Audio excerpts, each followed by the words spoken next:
আল্লাহ বলছে দোয়া করো কবুল করো, মানে দোয়া করলেই কবুল হয়। আমি দোয়া করছি আল্লাহ তুমি আমাকে এই মেয়েটার সাথে বিয়ে করো, আল্লাহ তুমি আমাকে এই চাকরিটা দাও। আমি মনে করতেছি আমার জন্য এই মেয়েটার সাথে বিয়ে করাটা ভালো, আমার এই চাকরিটা পাওয়া ভালো, লেকিন আল্লাহ ভালো জানে আমার জন্য কোনটা ভালো কোনটা ভালো না।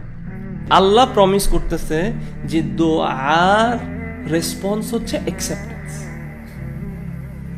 এই আয়াতটা পড়ে ওয়াকালা রব্বুকুম উদউনি আস্তাজিব লাকুম, আল্লাহ বলছে দোয়া করো কবুল করো, মানে দোয়া করলেই কবুল হয়।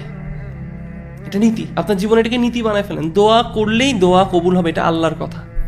কিন্তু দোয়া কবুলের 3টা সূরা আছে, 3টা চেহারা আছে, 3 ভাবে দোয়া কবুল হয়। 1, আপনি যে দোয়াটা করছেন সেই দোয়াটা যা চাইছেন তা আপনি পাইছেন।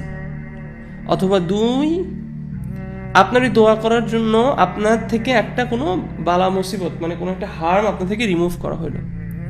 অথবা 3, আপনি যে দোয়াটা করছেন, আপনি যা চাইছেন সেটা আপনাকে দেওয়া হয়নি, কিন্তু সেটার রিওয়ার্ড আপনার জন্য আখিরাতে জমা রাখা হয়েছে। এখন আপনি বলতে পারেন কেন এরকম 3টা scenario? Because Allah is the best knower of our situation. আল্লাহর ইলমের সাথে আমাদের ইলমের কোনো তুলনা হয় না। আমি দোয়া করছি আল্লাহ তুমি আমাকে এই মেয়েটার সাথে বিয়ে করো, আল্লাহ তুমি আমাকে এই চাকরিটা দাও। আমি মনে করতেছি আমার জন্য এই মেয়েটার সাথে বিয়ে করাটা ভালো, আমার এই চাকরিটা পাওয়া ভালো, লেকিন আল্লাহ ভালো জানে আমার জন্য কোনটা ভালো কোনটা ভালো না।